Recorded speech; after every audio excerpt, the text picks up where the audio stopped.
True paranormal story number 1. My cousin's Ouija board. I got a call from my cousin who said that he, his brother, his dad, and his best friend were using a Ouija board in their basement. Prior to starting, they took a large porcelain doll out of the room because it was so creepy and placed it in the adjacent room face down on a pile of towels. My cousin took a short break because the board was just spouting out nonsense. He had to go to the bathroom. His dad, brother, and friends started asking the board questions without him. One of the questions was, "Who is in the other room?" The board just started spelling out random numbers. And when my cousin came back into the room, his brother said that it wasn't working, that they're gonna put it away, and he showed him the answer to the last question he had. He said, "Dude, that's my social security number." Then they started to talk to whatever started spewing the answers out. It told my cousin he would die in the Air Force. At this point, they tell the entity that they're communicating with to prove itself. It then spelled out the word doll, and they immediately got a bad feeling. They opened the door to where the porcelain doll was in the other room, and when they opened the door, the doll was standing upright in front of the door, staring at them. Everyone freaked out and ran out of the house. My best friend burned the Ouija board, and I think he temporarily went nuts for a few months. As for my cousin, for some reason, he then joined the Air Force and is on a base in Europe now. True paranormal story number 2. I will never touch a Ouija board. I had some of my friends over one night, so we tried out the Ouija board we found in someone's garbage. It had a board and the glass piece that you hold on to. The 4 of us held on to the piece and asked stupid questions, just messing around. At times, one of us were moving around the glass piece just to try and fool the others. When one of my friends went to the bathroom and the other guy bailed out, it was just me and one of my other friends still holding on to it. I asked the board, "When will I die?" And the piece started slowly moving to the letter T. I was left looking at my friend thinking it was him, but he just told me that he thought it was me. The piece then moved to the letter O, and then M, and then back to O, and then R. And then I realized that it was spelling out the word tomorrow. My friend let go and it stopped moving, so I was convinced that it was him. But he swore left and right it wasn't him. But here's where it gets horrifying. The next day, while walking my dog to the park, my dog's leash snapped and suddenly he was free. He started running into the road, and I immediately chased after him, only to hear the horn of an oncoming car blaring and getting louder. I dove as fast as I could out of the way, just barely grazing the car with my foot as it passed by. But it didn't end there. The same day, while sitting under the ceiling fan in the kitchen on full blast, I got up to get something out of the fridge, and behind me I heard a loud crashing sound as all the glass on the table was shattered and everything fell onto the floor. The fan had fallen off the ceiling and I was inches away from being decapitated. I really don't know if it was a coincidence that the day after the Ouija board said I would die, the next day that I had 2 near-death experiences. All I know is I'm never touching a Ouija board again. The Ghost Bride. This happened in late March in India. I was 14 years old. This happened in my village. There was no cinema, so I had to travel about 12 kilometers to get to the nearest theater. We usually went to the movies in groups, but one day none of my friends wanted to go, so I headed out alone for the evening show. Afterwards, I was dropped off at a bus stop that's located at the edge of my village. It was around 11 p.m., and my village being very small, I was all alone with no one around. I started walking towards home along the main road. After walking for about 20 minutes, I saw a woman. She was dressed in white and red. I felt really scared and I knew she couldn't be human. She was covering her face with the garment, just like newlyweds do in India. So I assumed she was a new bride. I thought to myself, what's a newlywed bride doing out here, all alone, late at night? She was just standing there with only trees surrounding her. I called down to where she was and asked if she needed help. But instead of answering, she started walking into the trees, and I found myself following her all the way.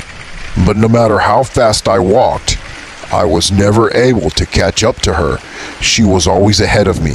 After a while, I regained consciousness. I looked around and discovered that I had wandered into the middle of a jungle. Suddenly, all the scary stories that my elders ever told me came back to my memory, and I stood there frozen in fear.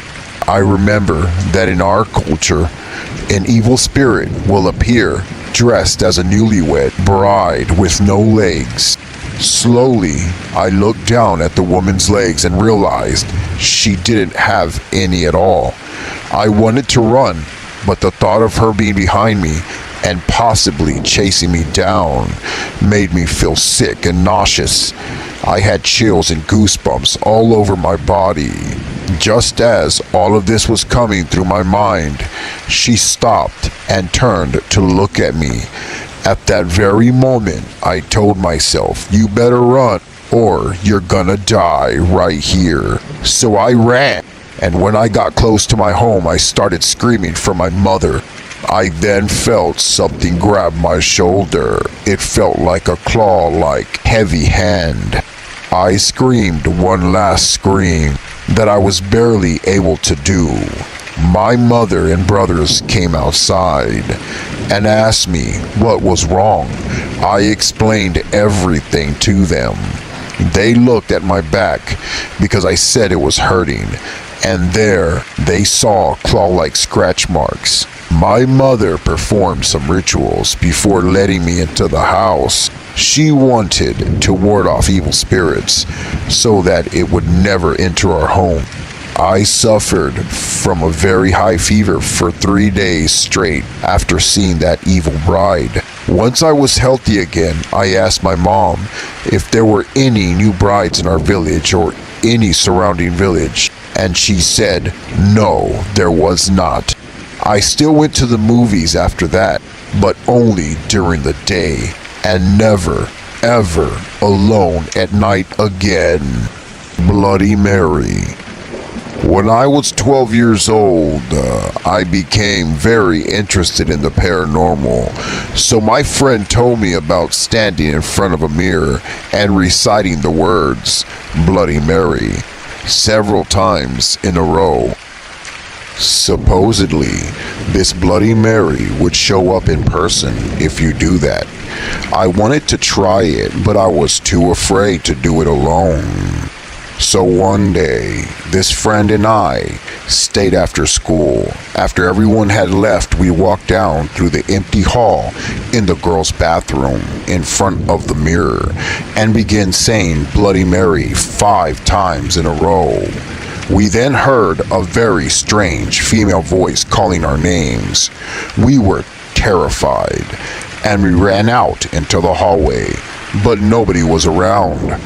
2 days later, I was sleeping in my upstairs bedroom, and I was awoken around 2 in the morning by the sound of crying.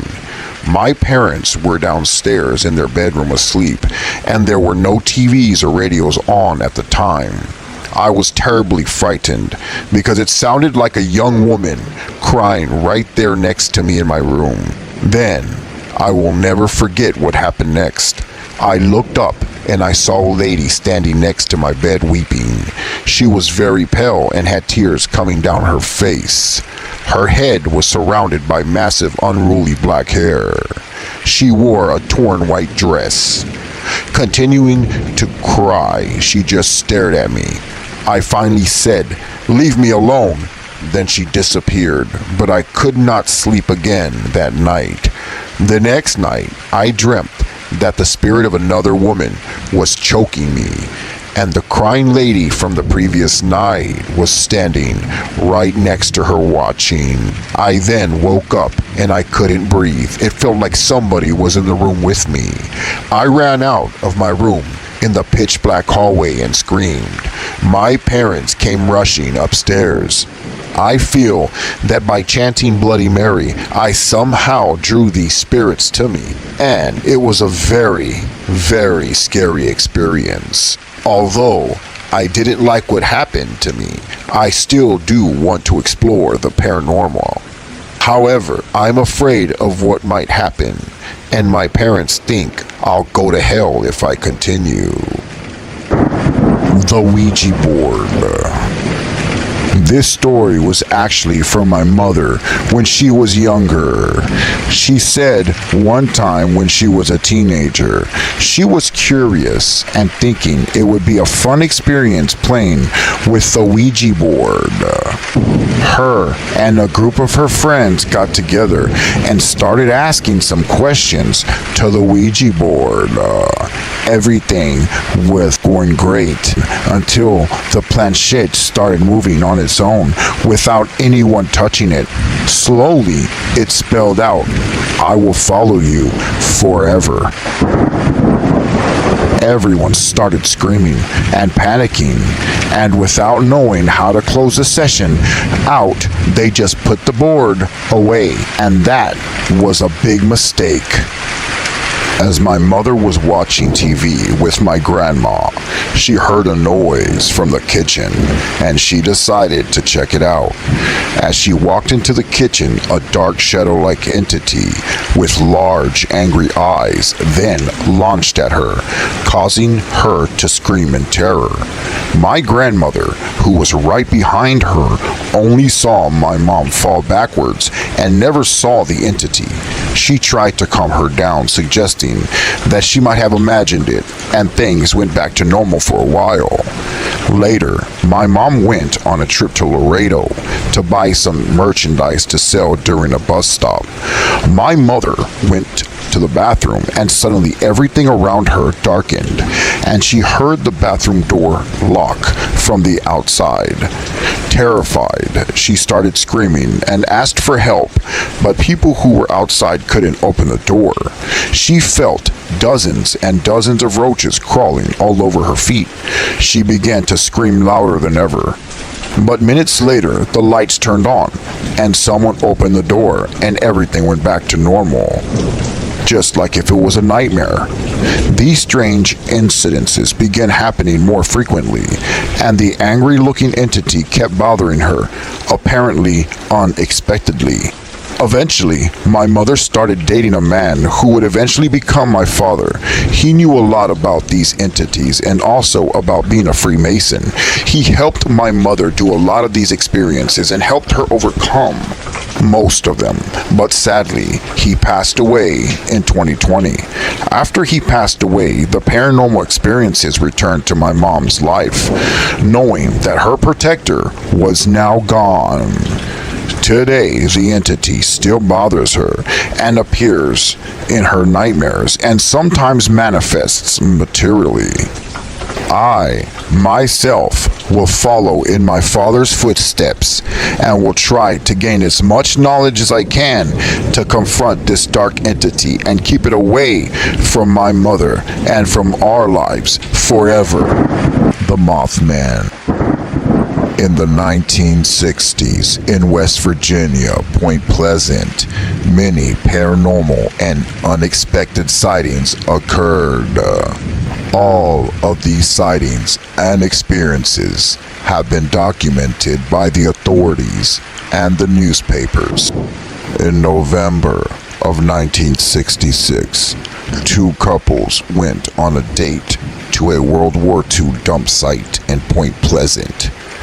They claimed as they were there, a large winged black creature with red glowing eyes chased them out of there. They reported the incident to the police. This marked the beginning of the paranormal events ever documented. The black creature would chase people to the ground. Many times, other people would suffer from bleeding eyes. Some people saw a giant mutated owl flying in the sky. People were beginning to see this Mothman in the sky, flying over their houses and even in their backyard. A resident claims that there was a Mothman standing by a tree about 7 foot tall, staring right at her as she was in her kitchen. She claims as she looked out the window and saw it, it had red glowing eyes. She said it then took off and flew into the sky. She swears on everything that it was not a bird or any other type of flying animal, and it was definitely not a human. Around this time when things were getting really bad, the Washington Post, which is a newspaper company, heard about all the sightings that were occurring in West Virginia, Point Pleasant. John Klein, a reporter for the Washington Post and researcher, was sent to Point Pleasant. He lost his wife 2 years earlier in a car accident. He went to Point Pleasant, and there he started his investigation. While there, he had reported on many stories. What follows is an actual documentation of his contact with the paranormal. He was in a motel room, distraught and sitting on the bed. The phone then rang, and John Klein went to pick it up. The voice on the other phone sounded electrical and cut up, but it said, "Hello, John Klein." "Who is this?" replied John. It said, "My name is Andrew Gold." Before John could say anything else, it said, "Your father was born and raised in Wisconsin. You lived in a greenhouse on Monroe Street, and you don't remember how your mother looked." John knew this was not a hoax, so he said, "Okay, you have my attention." He then placed his watch in his shoe and placed his shoe under the bed. He asked the voice on the phone, "Where's my watch?" The voice said on the phone, "Your watch is in your shoe, under the bed." John then got up and closed the curtains to his motel room and turned off the lights, hoping that no one was looking in. He then sat back down on the bed, picked up chapstick and put it in his hand.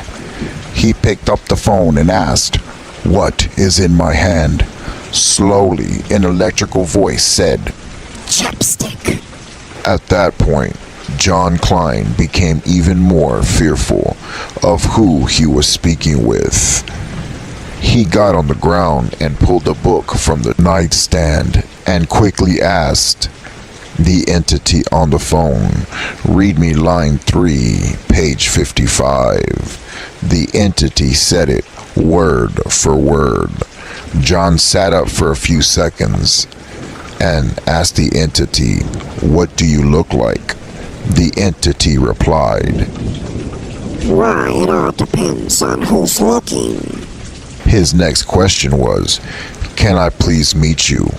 The entity again quickly answered back and replied, You already have, John.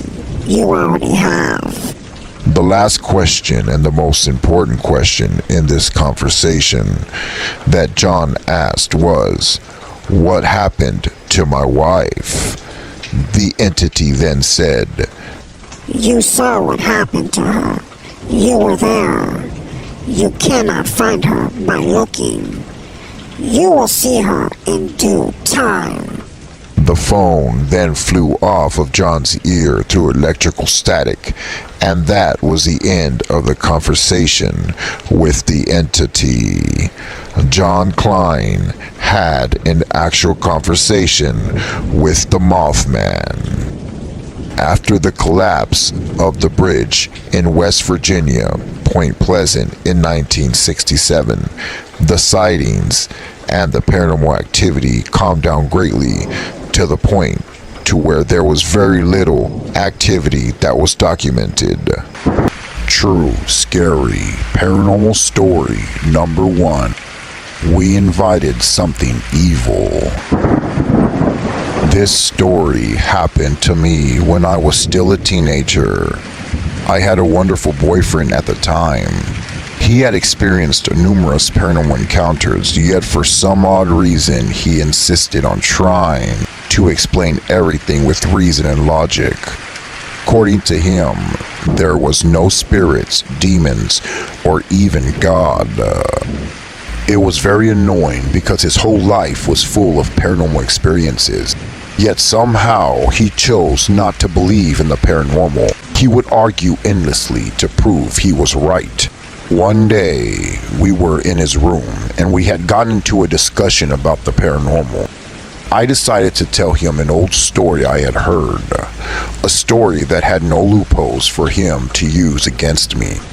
I will not narrate the story, mainly because the horror we experienced that day seems to be linked to the story. The most I would say is that it is a story about an ancient evil spirit which attacked several different people, and a lot of other pieces of evidence were presented in the story. I thought the fact that there were several witnesses to these events, my boyfriend could not argue against it.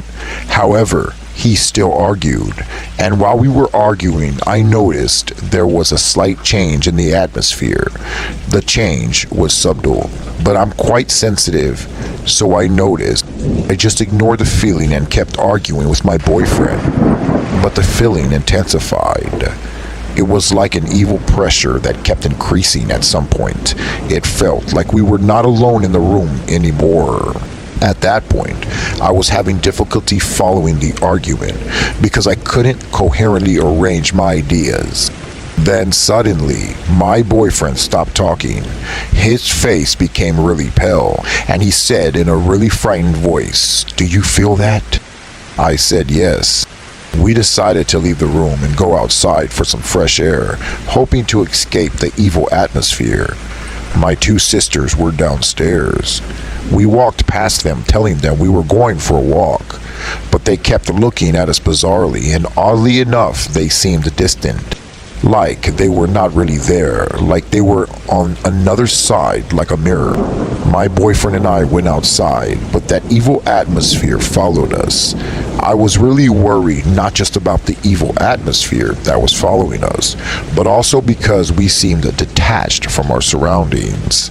The trees, houses, people, the street, and even the cars driving by. Everything seemed like it was in a different dimension. I turned to ask my boyfriend if he was experiencing the same thing too, but noticed he couldn't hear me. I called out to him, but he did not respond. So I reached out my hand to touch him, just so I can get his attention. But he started running so fast and so scared, like something was chasing him. I tried to call out to him, but no matter how much I shouted, he couldn't hear me, and it seemed none of the passerbyers could hear me either, although some of them kept looking at me bizarrely. To my horror, my boyfriend ran into the street and was knocked down by a car. I screamed and shouted and ran to him. He was unconscious. Other passerbyers also gathered and together we called emergency services. He was rushed to the hospital and thankfully he recovered. He later told me that he started running because he could see a dark, very scary entity chasing him, and all that he could see around him was darkness. Also, I later realized that when the car ran him over, I rushed to him, and that's when I felt the evil atmosphere disappear. And that feeling of being cut off from this reality was also gone. It's been many years since we had that experience, and we are no longer together, but we're still close friends, and every once in a while we talk about those events. What we've concluded based on our understanding of those events is that while arguing about the paranormal story, I told my then boyfriend we somehow invited an evil spirit, probably the evil spirit of the story, and that was possible maybe because of how much emotion we were putting into the argument. Please beware of the supernatural. It's real. He now believes, but as for me, I always have. The Goat Girl. While I was driving down the highway one night, headed home from working late at my job, I came across a young woman standing on the side of the road.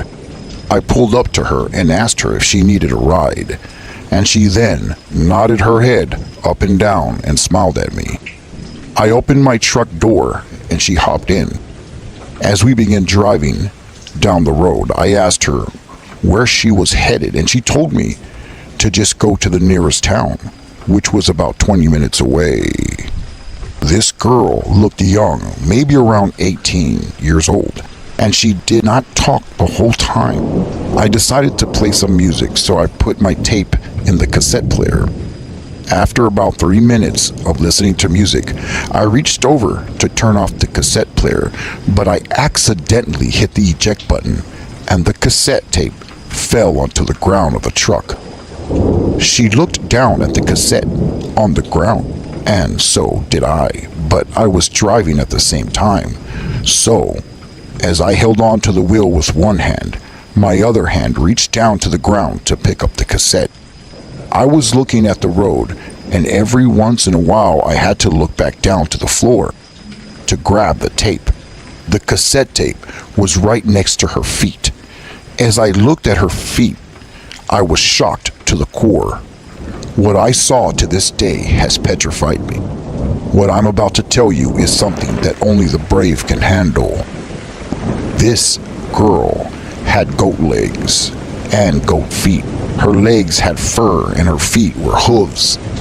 I was in shock, and my eyes opened wide, and I could feel my face go numb. I quickly looked at her, and she was staring right at me. She knew that I saw her legs. I sat back up really quickly, and through the corner of my eye, I could see she was still staring at me. I couldn't stop shaking. She then started laughing. I can hear her laughing and giggling, yet through the corner of my eye, her mouth wasn't even moving. I slammed on the brakes and reached over quickly, grabbed the handle to the truck, and I opened the truck door. I lifted up my leg and I kicked her out. She flew out of the truck. I then slammed on the gas and took off. I was driving the truck well over 100 miles an hour down the highway. I looked over to my left out of the window, and her face was looking right at me. She was flying and gliding right next to my truck window. How was this even possible, I thought. She was cursing and yelling. I could hear her screaming through the window. I drove even faster, and I don't know how fast I was going, but it must have been fast because she vanished. I made it to the nearest town. I got off and had to get my composure together.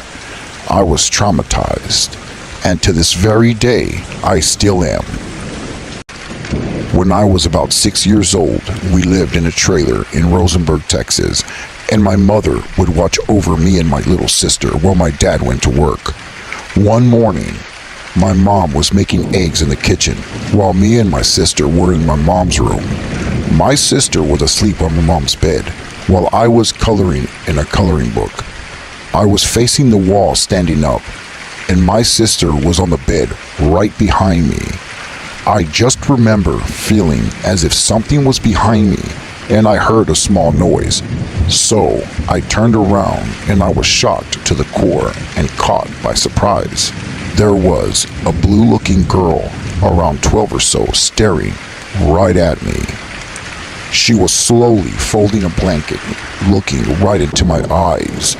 She had black, long hair and it looked wet. Also, it looked as if she was wearing a nightgown. This ghost-looking girl was inches away from my little sister who was asleep on the bed. I smiled and I said hi to her out of fear and waved at her. I slowly turned back around towards my coloring book, and deep inside I was petrified. I started coloring again, yet my mind was set on running out of that room. I was so afraid of this girl catching me while I was trying to run away. Yet, I counted down from 5. As soon as I got to 1, I took off out of the room screaming. My mother was in the kitchen and she turned towards me, wondering what happened. I explained everything to my mother. At first, she didn't believe me, but she eventually decided to go look in the room. She went into the room where I saw the girl, and nothing was there. Just my little sister sleeping on the bed. My mother told me to stay out of the room. After about 10 minutes, I then slowly walked up to the doorway and peeked into the room, and nothing was there. I then walked in and looked around the room, and to my shock and surprise, there was a wet spot right where the girl was standing. I looked towards my little sister, and there was a blanket on top of her. It was the same blanket that the ghost girl was folding.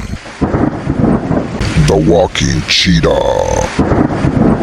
I'm a mechanic, and in the 1960s I was about 19 years old, and I had just gotten done working late on some cars at the shop.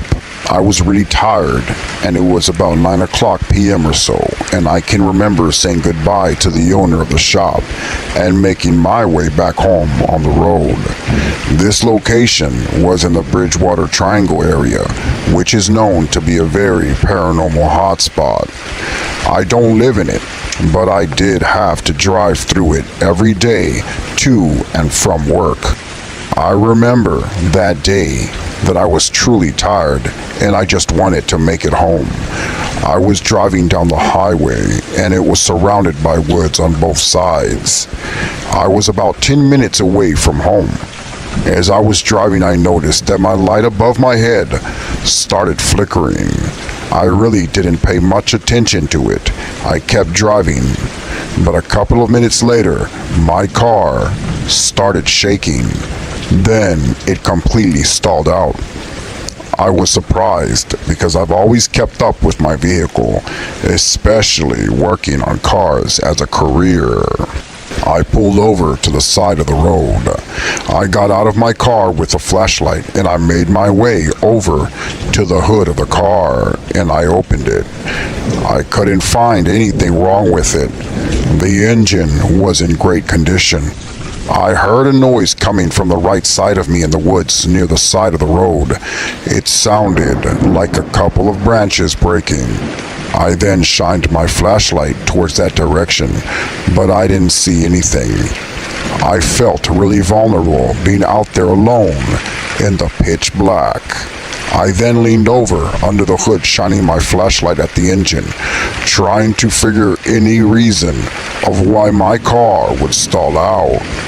Just then, something pushed me to the ground on my back, and my flashlight rolled away from me, and I couldn't see anything. I just felt something on top of me.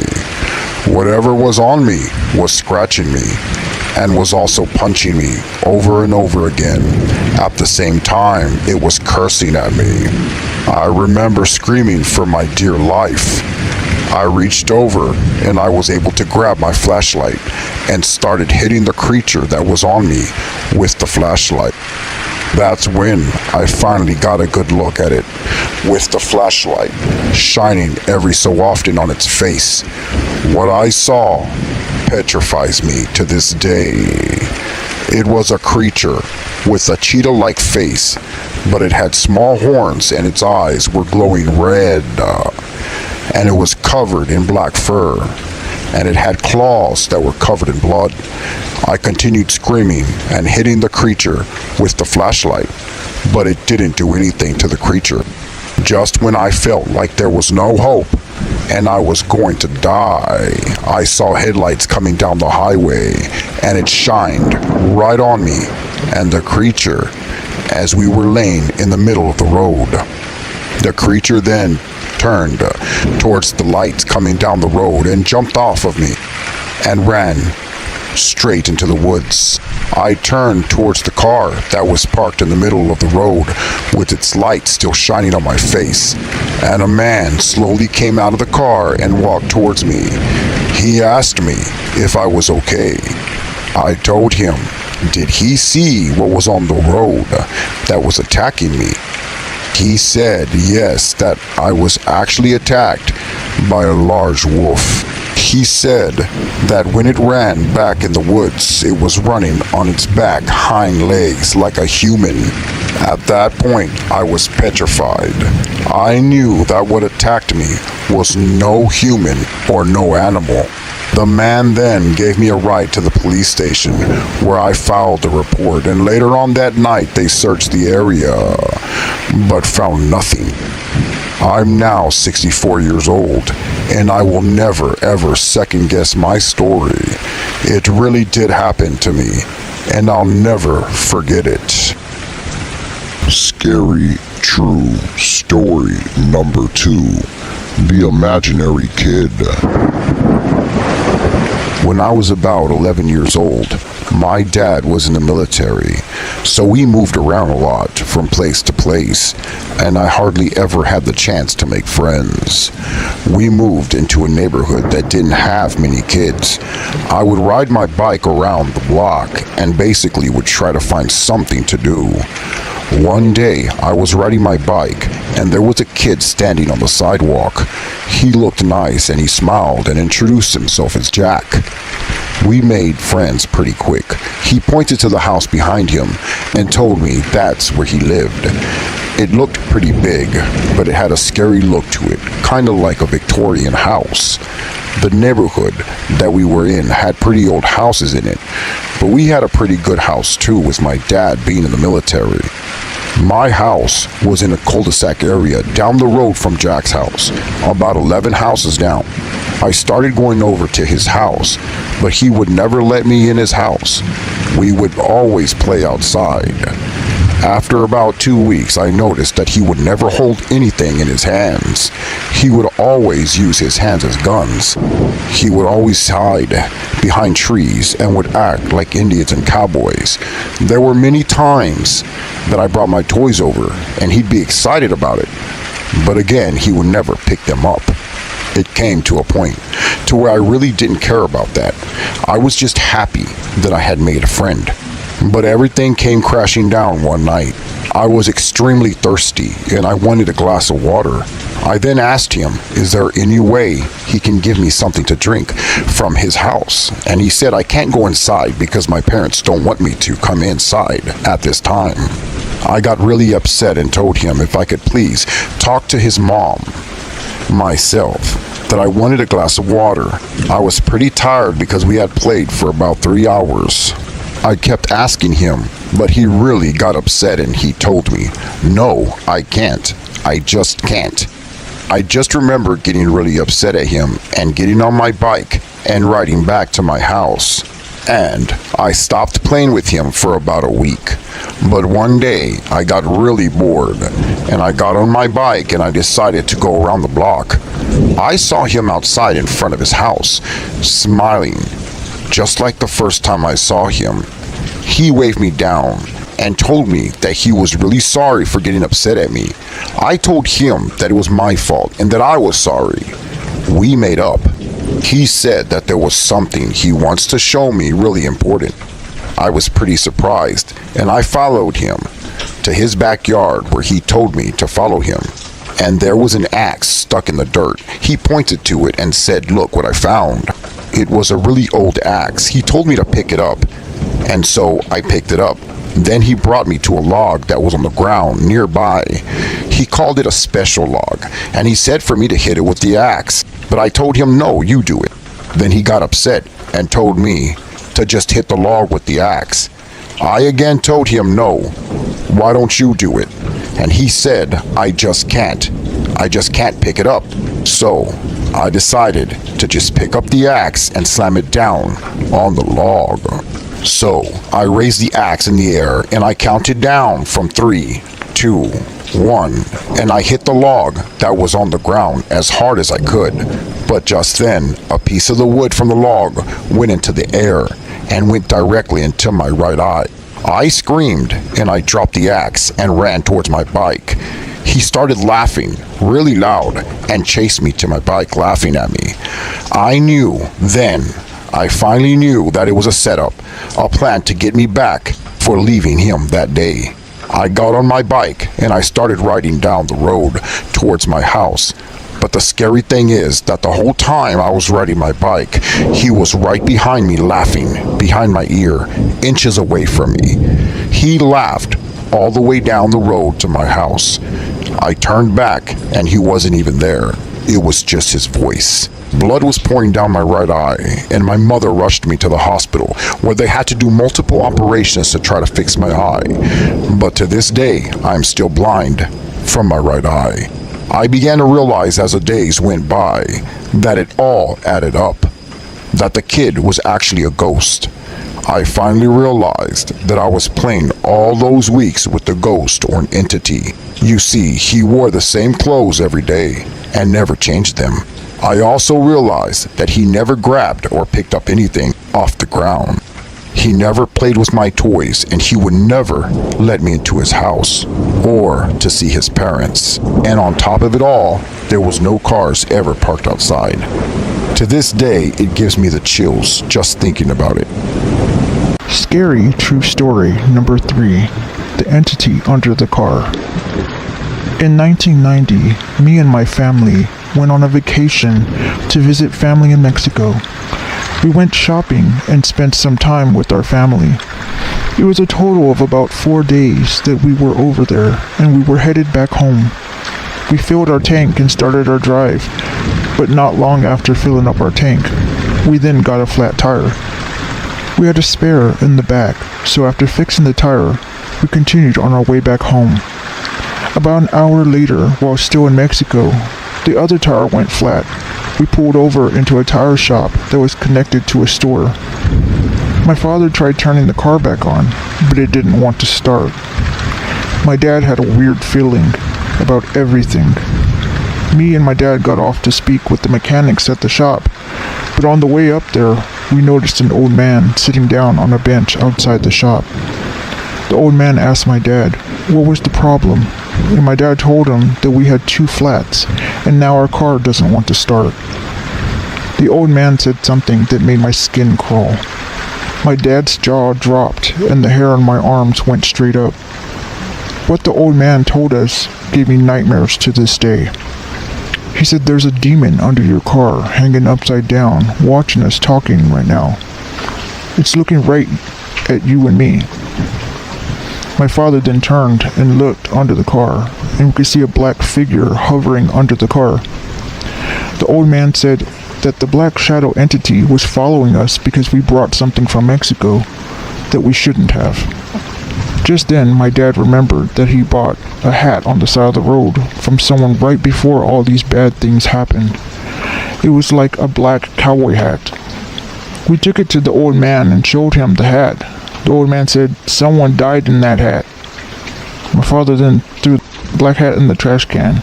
We got back in the car and immediately started without any problems. We then got our tire fixed and made it back home safely. I always think of this as a lesson to always pay very close attention to all the things you purchase, especially on vacation. Thank you for listening to Master of Horror, where I give you the scariest stories I've ever came by. Please check out my other videos that are guaranteed to petrify you. If you enjoyed these stories, please like and subscribe for more. Okay, my friends, until next time, Have a great night. And don't forget to leave the nightlight on. This is 100% true. So, this will probably be a boring account compared to some of the other posts here. I grew up in Albuquerque, New Mexico. My mom would often take us camping in the summer. This particular camping trip was somewhere in the vicinity near a reservation in the New Mexico area. My mother took my older brother Chris, who was 10, and myself, 8, camping, often in those days, and preferred dispersed camping on NPS land rather than camping on merged grounds. She usually would find us a spot and make herself busy setting up the tents, while Chris and I would run around and explore the area and be generally unhelpful. On this particular trip, we arrived in the middle of the day, and as my mom started setting up camp, Chris and I started to explore the area around our campsite. We wandered into the woods of our campsite. Being in the desert, it was really just stunted trees and bushes. So, I hesitate to describe it as a forest, but the trees and the brush were taller than me. I wandered down deeper and came face to face with what I described to my mother as a wolfman. It was crouched low, with long slender arms reaching down to the ground, and large pointed ears like a deer. The fur covering its body was sandy brown and patchy, as if it had mange. It had large orange eyes and a snout like a wolf or a coyote. It showed its teeth at me and stood up in its full height. It was the biggest animal I'd ever seen, towering well above both of us. I had never been, and probably still have never been, as frightened as I was that day. Then Chris and I started screaming for our mom to come to our rescue. Chris regained his senses before me, taking off running back up the embankment to the campsite. The wolfman turned and sort of sped off as he scanned the area, and he went through the brushes and trees. Its legs were backwards like a dog's, and its strides took it far away, faster than any deer or antelope I'd ever seen. After a split second of staring at it in horror, I followed my brother up the embankment, screaming for my mom. We were so frightened that my mom packed us back into the car and moved campsites. We went to a managed campsite.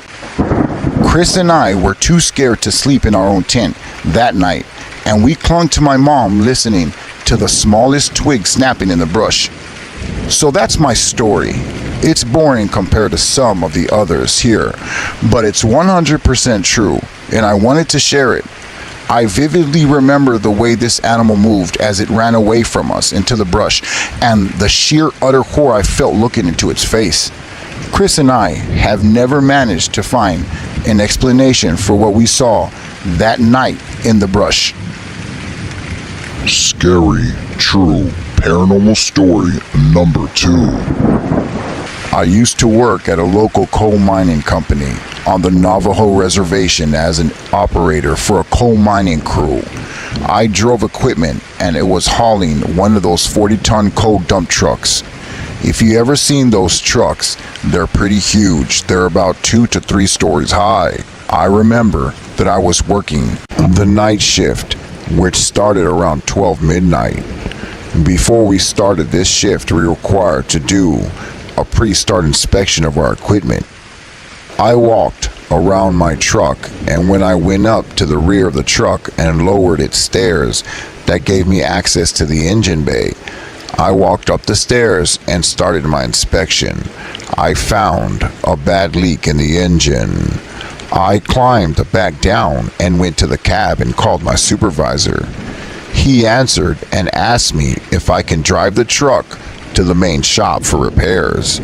So I drove 6 to 8 miles back to the shop, and I called the maintenance supervisor, and he instructed me to drive around the back of the shop and park the truck there. I drove around to the back and parked the truck. I called my supervisor over the radio and asked him to pick me up. As I started to walk away from the truck towards the shop, that's when I finally seen it. It was huge. It walked weird and had patches of tan fur missing and blotches of blackened skin. And its head was big. The head was as large as a pumpkin, and it wobbled around like it was unbalanced. It had an unnatural look, nothing like I'd ever seen before. This thing walked on all fours and was about 4 to 5 feet tall. It was about 100 feet away and was walking toward me. My first instinct was that it was a sick dog that was mange infested and malnourished. It continued to walk toward me, and I thought this sucker might be sick and had rabies. I took out my flashlight and shined the light at it, yelling at it to stay away. Yet it continued to walk towards me. It was then that I noticed it wasn't alive. Its eyes did not give off any reflection and were black and solid. It was unnatural. I reached for my pocket knife and yelled at it to stop. It stopped when it was about 20 feet away. It was still walking towards the shop, and it followed me all the way there. I never looked away. I thought it could attack me. By the time I got to the shop door entrance, it started walking towards the side. I went inside and got the shop supervisor, and we both came outside. It wasn't until about a minute later, and it was gone. We walked to the east of the shop, and my supervisor drove up. Now, there was only one way into the back side of the shop, and my supervisor should have seen it, but he didn't. I explained to him what I saw, and he said he didn't see it on the way into the shop. My supervisor said that I saw a skinwalker, and that it usually was seen walking around the shop. The rest of the shift I stayed with my supervisor. I think he was scared. I wasn't scared, nor did I get into shock, like some people describe. It was an experience that I would never forget.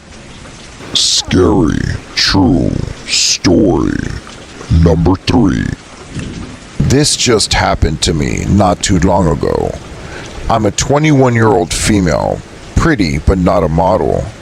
I'm normal size living in Oklahoma. I have a job and have never had anything that could be considered mental episode. I live in Tulsa, the second largest city in the state. To give a little backstory, I live in a house with 4 roommates, all men. I think of them as my brothers, and we never really worry about anything like intruders and always have our 3 back doors unlocked. Now, to give you a visual aid, I live in the front part of the house, the living area, and 2 of the doors are back doors to my roommates' rooms. The backyard is large, though it's a pretty urban area. It snowed a few days ago, and there's still some snow on the ground. And it's freezing, but there's no smoking in the house. I put up my jacket and threw on some slippers. I tell my roommates that I'm going to go outside to smoke alone. Anyways, I usually bring my phone, but this time I didn't. I've been bringing people because I've been hearing strange noises. I'm not the only one that heard them either. My other roommates have heard them too. Sounds that resonate in our backyard. They sort of sound like twigs breaking. The fence surrounding our yard is wood until about halfway up, and then the chain link starts. So it's about 2 a.m. and I'm on the porch smoking when something catches my eye. Now I have 2 cats in my house, my boy cat and my roommate's female cat. There's a cat that wanders around and tries to sneak in from time to time, and I noticed this thing that caught my eyes close to the ground. I assume it's the cat and start looking around for something to shoo it away with. Finding nothing, I resort to building a snowball and I throw it. A small one, nothing too big. I didn't want to hurt it. I just wanted for it to go away. So I throw the snowball and it hits it. That's when I realized how big this thing was. As soon as the ball hit it, my entire body filled with fear, one that I cannot explain. I was frozen. I watched this thing slowly stand up. It looked like a man, but taller, and its knees were bent in the wrong way. It was unbelievably tall. Its arms were twice as long, its face was distorted, and it had horns like a goat with red glowing eyes. It looked at me, and I couldn't move. I couldn't breathe. With non-human speed, it took off towards the back of my yard, and it was gone. I was able to move again, and I crashed through the doors into my house. I screamed for my roommates to lock the doors and tried to calm my trembling down. They kept telling me that I'm tripping and that it can't be real, but I'm not on any drugs and I know what I saw. I forced my roommate to go outside with me, and there are prints in the snow. While I can't confirm that they are the creatures, they appear too large. While I can't confirm they are the creatures, they appear too large to be any of mine or my roommates. My cats won't go anywhere near any of the doors. That night, there was this very strange tapping and scratching coming from the attic. I couldn't get more than 45 minutes of sleep that night. The Lurking Skinwalker. So this took place in my dad's then girlfriend's house during broad daylight in Grand Rapids, Minnesota. Just off of River Road, behind the house, there was a forest, but it's a bit dense to play in, so we usually just followed the deer trail into the woods. There was a clearing where there was a barbed wire fence that went right through the middle of it. We'd just jump over the fence and go through the woods on the other side.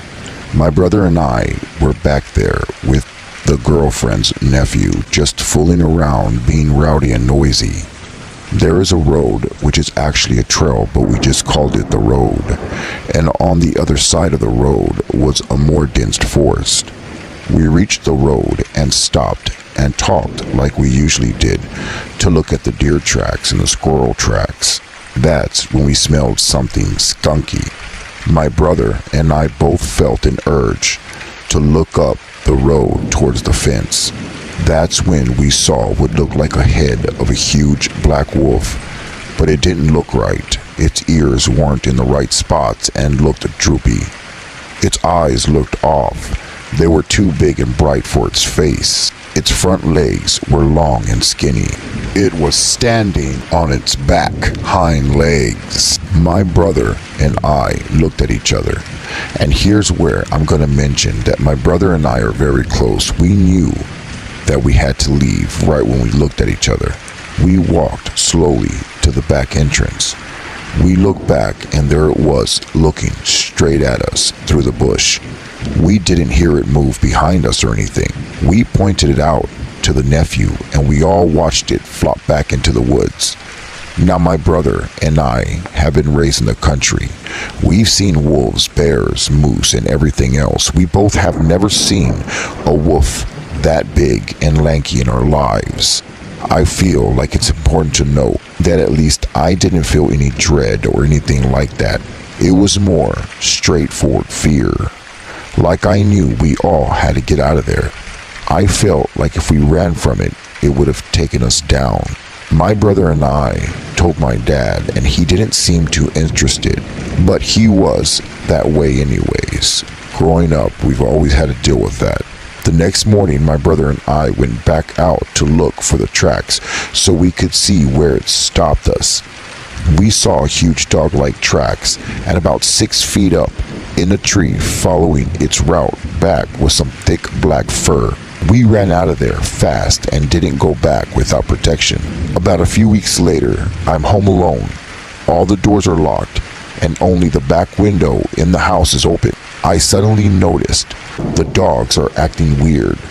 That I hear clear as day by the back door my dad's girlfriend's voice called out for her dog. I froze, but looked up at my bedroom doorway into the small hall. The dog got up and went to the kitchen where the back door was. She was quiet for a moment. Then I heard her claws skid right across the floor as if something grabbed her. The dog then ran back into my room. I got off the bed, hurried up and closed the door, and locked it fast and closed my window. The only reason it freaked me out was because I didn't hear the garage door open or the side door open, just the voice. I blessed my room by myself and made sure nothing was allowed in or around it. The next time my brother visited, he slept in the living room. Now the living room was huge and you could see out to the front deck. As my brother was sleeping around 2:30 in the morning, he heard what he described as an old woman crying on the deck. He woke up, panicking, and said he turned on the porch light and there was a big black crow sitting on the deck staring right at him. After that, he only slept in my room, never out in the open. Just to let you know that neither of us knew what a skinwalker was at the time, being that we were 11 and 13, that it was a goofy wolf that smelled bad. Later, we found out what a skinwalker was, and that's most likely what we encountered that day. Scary, true paranormal story number 2. So I grew up in Utah and lived about an hour away from the Skinwalker Ranch. Going there as a high schooler was just a thing to do, just to see if it was true or not, to see if you could actually see something supernatural. First time for me was all it took. Me and a couple of friends went out there and got pretty far in. We got out of the car and started walking around. Mind you, this was around 2:30 in the morning. We found an old beat-up woodshed. It looked like it was falling apart, and you could see right through the holes of it. There were hooks, the kind used for hanging up deer and cows in it. It looked mostly rusted, but the walls and everything around looked like it was splattered with old dry blood. It was everywhere. The worst part started happening when we walked away from the shed. Since we had a couple of flashlights, we were able to look around when we were walking. We would see pairs of eyes around us. At first it was just the shiny reflection that kind of looked like when you shined a light into a cat's eyes. So we thought it was just a couple of dogs or coyotes and continued a bit more. Then we started seeing more eyes, but they were red, bright red. We noticed that they were a lot higher than a normal level would be for an animal. That's when we decided to turn back. What started to terrify me was one pair was out in front of us as we were walking to the car, staring at us like it was walking backwards with us. We never caught up to it, but it never left. Same with all the others that kept circling us as we made our way back to the car. When we got to the car, we just wanted to get out of there. We got in and it wouldn't start. Nothing would turn on at first, no matter how hard he turned the key. He tried it twice and only the radio kicked on. We started panicking. We were petrified because the eyes got closer and closer, and then bam, that's when something hit the side of the car really hard, but we couldn't see what it was. It hit the car and the right side 3 times. My buddy got the car started. Finally, after like 5 minutes of freaking out trying to get it going, I'm in the passenger seat about to crap myself. My other friend was in the back seat, freaked out but speechless, with the most scared look I've ever seen on his face. But when he got the car started, there was no delay in leaving. He put the car in gear and took off and got us out of there. Once you get out of the gate onto the main road, you're pretty much off the ranch. We thought we were away from everything since we were on an actual road, but my buddy didn't slow down. We were going 90 miles an hour down that road, going straight home. I looked toward the left, and about 15 feet off was a pair of red eyes. It was keeping up with us, and that's when it charged at us. I kind of got a glimpse before it smashed into the side of the car. It was big, like 4 feet from the ground. It was black and had those glowing red eyes. I turned away from it and closed my eyes. Everyone was screaming. We eventually lost it, and when we got home, we went straight to bed. In the morning, we looked at my friend's car. It had a huge dent on the left rear fender and another dent on the right door of the passenger side, about the size of my head. We were so lucky to get out of there. scary, true paranormal story number 3. So every summer I go to a lake in upstate New York near the Canadian border. My family has a house that is pretty much in the middle of nowhere. It's about an hour drive to the nearest convenience store. We have 3 neighbors on our side of the lake, but there aren't any kids, and it's mostly older, retired, or vacationing elderly people. They don't stay up past 9, and it's perfectly quiet when the sun goes down. So here's my story. I have zero explanation for this, and the most reasonable thing to assume is a skinwalker. Around midnight, my cousin and I go down to the dock on the water. We have to walk through a short path in the woods to get there, and the thick trees border directly on the shore. While looking out at the stars in the water, we hear a quiet, low rumbling sound. That's the best way to describe it. It came from the forest, pretty far away. We didn't really know what it was and wasn't bothered by it. About 10 minutes later, we hear the same voice say both our names. This time it was closer to our property. From our dock, we can see along the shoreline, and we're near a corner, so we can see pretty well along the coast to our left. We looked with a flashlight in the trees and saw nothing. Maybe someone was kayaking at night and said something to their friend, and we just heard them wrong. Sounds travel across water, so it couldn't have been someone from their house, although our neighbors are about 1/3 of a mile away. Our uncle couldn't have been pulling a prank on us because of how far it was, and there wasn't any light at all. 10 minutes passed, and we've calmed down. While we were sitting there in silence talking about what just happened, we hear footsteps, loud leaf crunching footsteps about 10 feet to the left of our dock, right behind the tree line. We couldn't see anything. These footsteps were either from a human or a bear or a deer. My cousin whispered to me that we need to get inside, but I told him that it might be a bear. I didn't want to get chased while running back to the house. So we were sitting on the dock holding our breath as the footsteps continued to get closer to us. Then it stopped. All of a sudden, we hear the same voice that said our names earlier say, "Hello." I've never been more terrified in my life. The voice was speaking English, but it wasn't human. It had an almost robotic growl under the word. Both of us flipped out at this point and sprinted to the house, not even trying to glance at what it was in the trees. My uncle was sitting on the couch with our dog. We spent the next 30 minutes checking the whole property and the nearby forest and didn't see anything. I continued to ask, what the hell was it? This happened a little more than 2 weeks ago. And the scariest part, I wondered, is how did that thing know our names, and why was it on our property? Yesterday, I was reminded of a skinwalker from some YouTube videos. It fits perfectly with the story, but they aren't known for being in New York. I wish I saw what it was to see if it had a human or a deer form, but the trees were so thick and it was so dark we couldn't see anything behind the trees. Anyways, that's my story. You don't have to believe it, but it happened.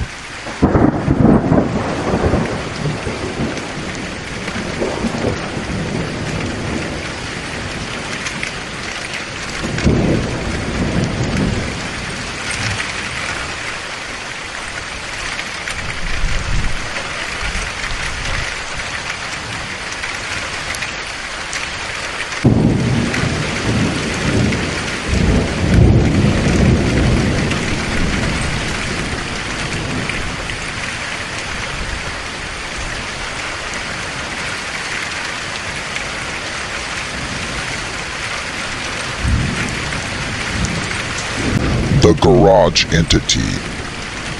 This took place about 10 years ago with me and my friends on the night of my 14th birthday party sleepover, but I still can't forget it.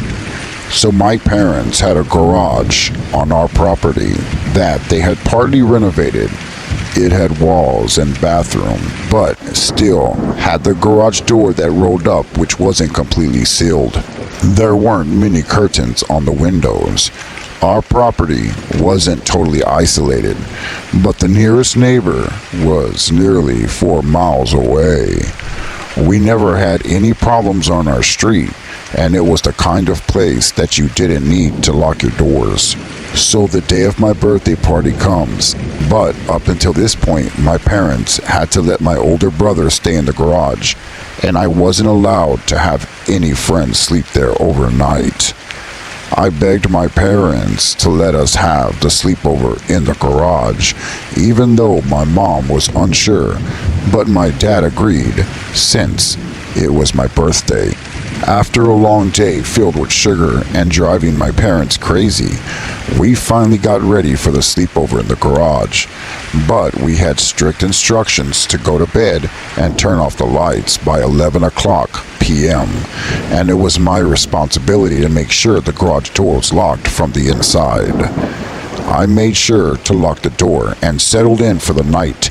At 11 o'clock p.m. we turned off the lights but couldn't sleep. So that's when we decided to play hide and seek with the lights off, like teenagers do.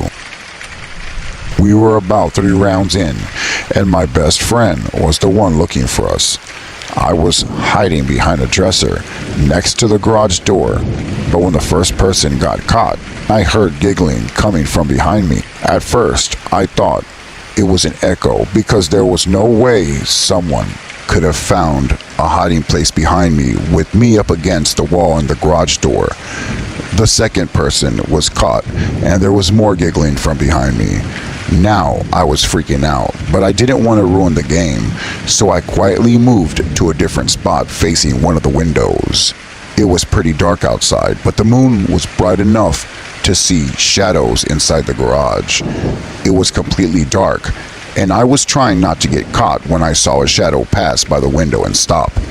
Now, I was sure someone was outside, but I thought it might be my dad or my older brother checking if we were in bed, so I froze. My best friend ran straight into me and started laughing. I quickly shushed her and said, "My dad's outside. We need to go back into bed." So we quietly grabbed the other girls and quietly got back into our beds, thinking we had avoided getting into trouble. When we didn't hear my dad saying anything, I turned over in my bed, but the shadow was still there. It looked as if it was in the garage. By this time, I was really freaking out. The shadow moved away, then there was scratching on the garage door. It was coming from inside the garage. This time the other girls noticed. We all started quietly panicking and got into my bed, hoping whatever it was would just go away, or that we were just imagining things because of all the sweets that we ate that night. We were freaking out but didn't scream. I had just gotten a phone for my birthday, but it was still in the house with the other presents. With no way to quietly call my parents, we asked whatever it was to please go away. Then we heard something crawling on the ground around us. There is no carpet in the garage, just concrete, so it was very noticeable that something was crawling on the ground. It was a scraping noise, like it had claws or nails. We all heard this. I covered my face with the blanket, and so did my friends. We then decided on the count of 3 to get up and run out of the garage into the house. As soon as we got up, we rushed out of the garage and yelled for my dad. My dad and older brother went into the garage and saw that nothing was there. We slept in my parents' room that night. It was another 3 years until I finally slept in that garage alone. Scary, true paranormal story number 2. So, about 15 years ago, I was living with my ex-girlfriend and her sister. The house was not far from town. Within the first few weeks of living there, strange things were happening regularly. Lights going out randomly and noises upstairs as if somebody was walking around and sometimes even running. Things got pretty severe as time went on. 1 week in particular was the most terrifying. The first thing that happened that week was on a Tuesday night. Everyone was working, and I was home alone watching television, and our cat was acting really weird, backing into a corner, and its back was arched up like it was scared. When I went to get up and see why my cat was doing this, the electricity went out in the house, and it was pitch black inside. The second thing that happened is I heard really loud footsteps running down the stairs towards me. I got up and braced myself for whatever it was, but there was nothing. I mustered up the courage and went outside to the front garden to check if other houses' lights were out, but my house was the only one that was dark. I went to the fuse box and reset the trip switch, and all was back to normal. A few days later, I think on a Thursday, we were all in the living room watching a movie, eating pizza. The lights were on, and it was a good atmosphere in the house. Then, out of nowhere, a massive bang was heard upstairs, as if something huge fell to the ground. We got up to check it out, and I went into our bedroom and saw my bedside table in the middle of the room. The worst and last thing that happened to me was on a Saturday night, and I'll never forget this, and it still gives me the chills when I think about it. We go to bed. Everything is normal. I watch a bit of a movie and fall asleep. I wake up facing the wall and glance at the alarm clock. It reads 3:33 a.m. I turn over to go back to sleep and see my ex standing in the middle of the room. Confused, I begin to sit up and ask her what's going on. But as I start to sit up, I realized my ex is asleep in the bed next to me. So fear then runs through me, and I'm frozen on the spot. My eyes adjust, and I barely make out the figure of a young girl in a nightdress. She's soaking wet with her head looking down at the floor. I can hear the water drops on the carpet, and I'm just sitting there completely shocked. I couldn't believe it. After a couple of seconds, it melts away. It fades out of sight. I got up and turned the lights on and tried to tell myself that it was just a nightmare. But the problem was, there was a wet patch of water exactly where she was standing. We moved out shortly after that, and I can still picture her to this day, though it's the creepiest thing I've ever experienced. True, scary, paranormal story number 3. I believe this was in July or August of 2018. My husband and 3 daughters and I were at the beach having a get-together with some of my extended family who lived in the area. It was a really nice time and good to connect with everyone, but after a couple of hours, my second oldest, age 13 at the time, came up to me and asked if I could take her home. I could tell by her expression and tone that she was pretty tired. I myself was also getting really tired. So I found my husband and let him know that I was going to take her home and to let our other girls know. She and I got in the car. My husband brought his own car to the beach, so they were going to come home later. It was only once we parked up onto the porch and I jiggled the handle to the door when we realized it was locked and we didn't have a key. My husband had the main key, so I told my daughter to go around the back to try and climb through the huge window above the kitchen sink. While she was making her way around the house, I tried calling my husband just in case she couldn't get in, but he didn't pick up the phone. I was in the middle of trying to call my husband a second time when I looked through the window next to the front door, which allows you to see through to the kitchen and the back door, and saw my daughter standing in the kitchen doorway. It was dark, but I could see her standing there looking down at the kitchen table.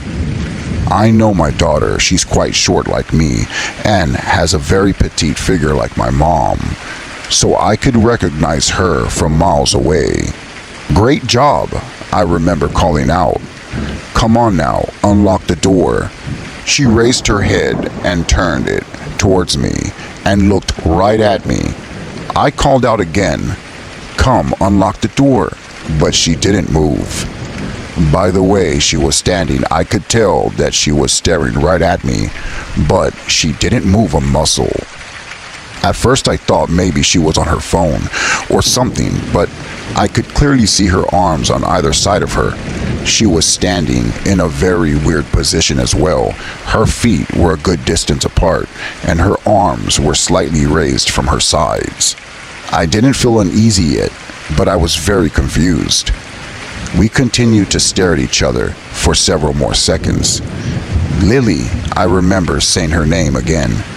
No more than 5 seconds after that, my daughter came jogging out from the side of the house and up the steps, telling me she couldn't get inside the house because there was a screen on the window. I stared at my daughter for a moment with what must have been a very terrified expression, because her face instantly looked concerned. She asked me if everything was okay.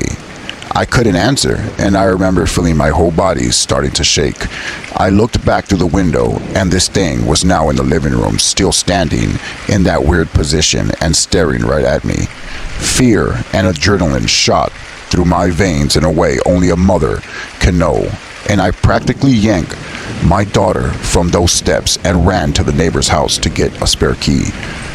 Whatever was in my house was gone by the time we returned, or at least out of sight from the window. However, I did not let my daughter leave the neighbor's house until I inspected every inch to make sure that there was no intruder. The human brain automatically tries to give everything a logical explanation. So the more I thought about it, the more I was feeling like it had been imagined. But I eventually chopped it up to being exhausted or whatever, because honestly, what else could it have been? I didn't tell my daughter about my experience. I didn't want to scare her. To this day, when I think about what I saw that night, it still torments me. Thank you, my friends, for listening to Master of Horror. If you liked what you've heard, please like and subscribe for more true, scary, paranormal stories with thunderstorm sounds. Okay, my friends, till next time, sleep tight, and don't forget to leave the nightlight on.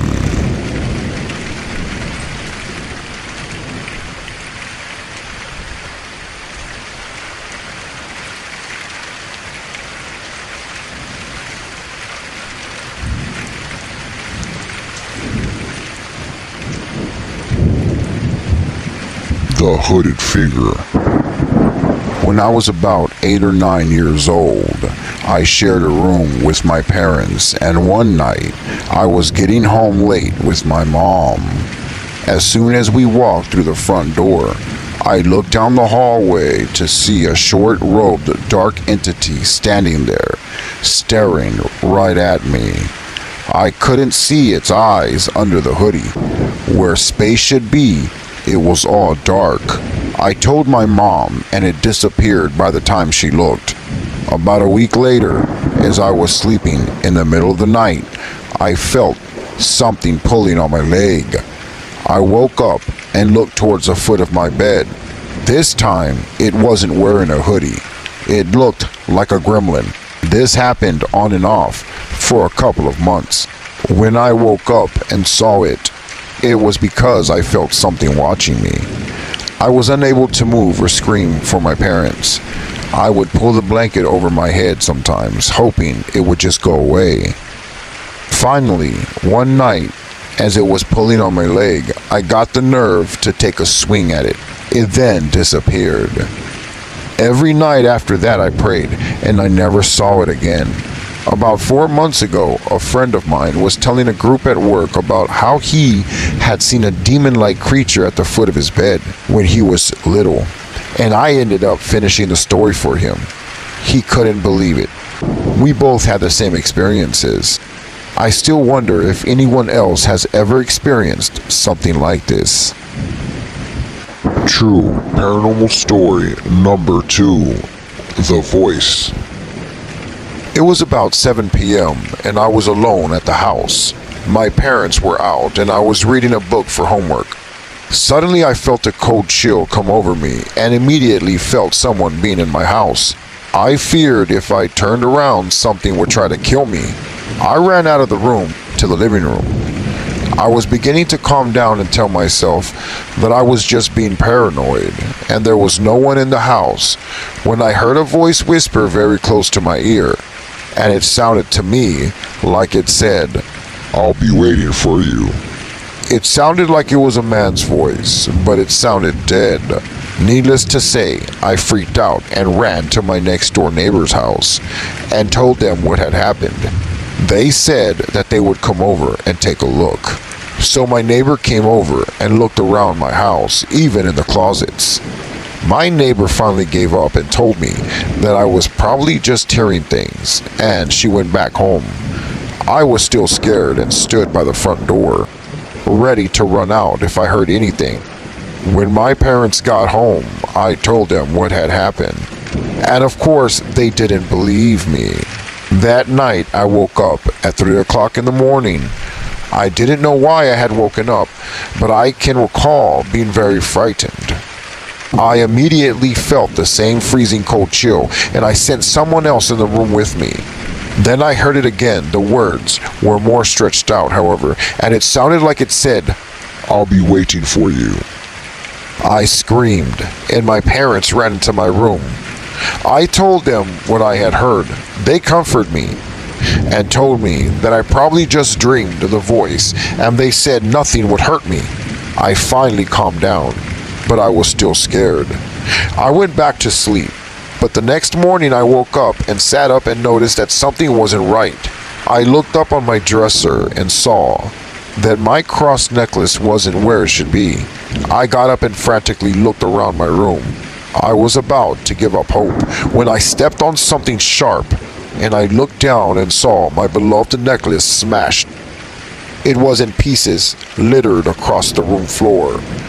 It looked like it had been coated with blood. The pieces were rusted and red. I've never heard that scary voice since that day. I truly believe I had an encounter with an evil being. Something straight from hell. True paranormal story number 3. The Ouija board. In the fall of 1996, my friends and I spoke of doing a Ouija board session. Skeptical as I was, I gladly accepted the opportunity. We didn't have a board, and I didn't want to drive everywhere looking for one. So my friends and I made one. It was a piece of cardboard with a lettering on it. We put the sun and the moon on the top corners also.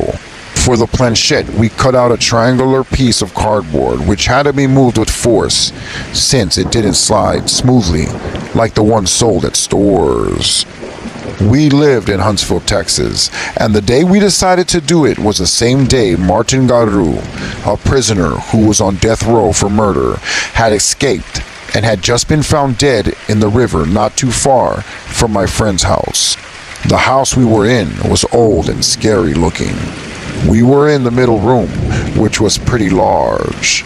It could have been a second living room area, but at the time was being used for a bedroom.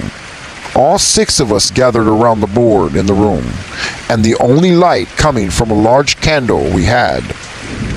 Now, all night, a couple of my friends were saying, let's talk to Martin Garu's ghost, the man who died earlier that day. So we sat around the board, and Tanner and Melissa were the only ones who were going to touch it. Tanner had never done anything like that, but Melissa claims to have witnessed how it's supposed to be done. So, they both put their hands over the planchette, and Tanner asked, are there any spirits out there tonight? The planchette moved by itself. This was very shocking because their fingers never actually touched the planchette. They were merely 2 inches above it hovering. As soon as it moved very slowly, it amazed everyone. At that point, anyone who was skeptical was now, at least, very curious. The planchette slowly moved to the word yes. From that moment, I only remember a few of the questions. I remember when Tanner asked, "What is your name?" It replied, "I used to be Martin Garu." Then, some weird stuff happened. Tommy was sitting next to me and he nudged me and said, "Did you see that?" But before I could answer no, Chad, another friend, said, "I saw it." Personally, I did not see anything, but later they said the left side of the planchette picked up off the board by itself and was dragging. I did see something paranormal that made me a believer to this day. You see, their fingers were on the letter T, and the planchette quickly slid over to the letter A while their fingers were still on the letter T. They got really scared and pulled their hands away after they saw that. Shane, another friend of mine, was sitting on the bed about 4 feet from the board. He told us Martin Garu went to high school in Corpus Christi, but he didn't know where as he traveled a lot as a high school student. He knew most of the schools there. Everyone else there didn't know much about Corpus Christi or knew anything about the schools there. So Tanner asked the ghost Martin, "Where did you go to high school?" The planchette slid to R, then the letter A, and Shane's eyes watered. He moved quickly to sit right next to the board and said, "No way." Then it went to the letter Y. Shane said, "The Ray Texans High School." This shocked everyone. I know that they were all terrified just as I was. At this point, Tanner ran into the kitchen and turned on the light. He had goosebumps and his eyes were watering. I remembered as if it were yesterday. He said, "I'm not going back in there, Tommy. You see, the house belonged to Tommy." And Tommy said, "Well, go ask it to leave, because if there's something in here, I want it to go." So Tanner agreed. Tanner went in and asked the ghost Martin to leave. The planchette went to the word no. He asked it again, and it still replied no. He asked a third time, and it went towards the word no. Then the planchette went to the middle of the board and just sat there. It would not move again. So we went to the back porch and burned the board, while some of us smoked. When we went inside, as soon as the last person entered the kitchen and shut the door, the pots fell off the counter in the kitchen, and the pictures on the refrigerator fell to the floor. Everyone was silent. Tommy and Chase slept in the other room that night and took the deer heads off the wall. They said they didn't want them to talk to them in the middle of the night. I understand completely how the mind makes people think they see things they do not. But that night, there was no other explanation for what we saw. Thank you, my friends, for listening to Master of Horror. I hope you enjoyed these 3 true scary paranormal stories with thunderstorm sounds. If you like what you heard, please like and subscribe for more paranormal true stories. Okay, my friends, till next time we meet again, have a scary night, and please don't forget to leave the nightlight on.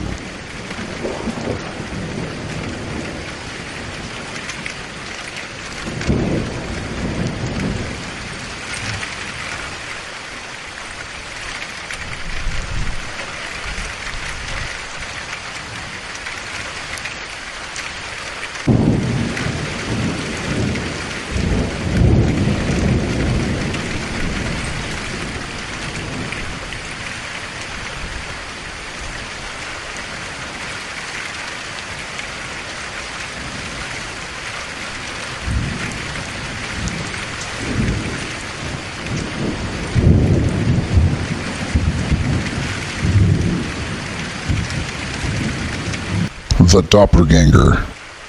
The story I'm about to tell you is true, and it's 100% paranormal. There is no other explanation for what occurred. This true story takes place in Bryan, Texas. I'm a single mom and I have one daughter that's in college. She attends a college that is about 5 hours from my house. I was at home one night and I was watching TV on the sofa, alone. It was about 12 o'clock midnight and I was getting ready to go to bed when I heard a noise behind me. It was the front door to the house that was left open, and my daughter, who was supposed to be in college, walked past the living room and slowly went into the hallway. I called out her name, Nancy. She didn't turn around. She kept on walking, and she was wearing a red sweater with blue jeans. I remember feeling really scared and confused as to why my daughter came home without letting me know, when she's supposed to be in college 5 hours from here. I walked to the hallway and I saw her standing in front of the door to her old room. Again, she's been in college for the last 2 years, so there's no reason why she would be trying to open the door to her old room. I looked at her and said, "Nancy, what are you doing? Is everything okay? Please look at me." My heart was pounding, and all I can remember is wondering, why isn't she acknowledging me? She turned around slowly and looked at me, and she had a blank stare on her face, as if she was in a trance. She turned back towards her room, opened the door and walked in and shut it. I was puzzled and confused. At that moment, while I was standing in the hallway, the phone rang that was in the living room right next to the sofa. I walked over to the phone and picked it up. It was my daughter, the same daughter that is now in the room. My heart stopped and I couldn't breathe.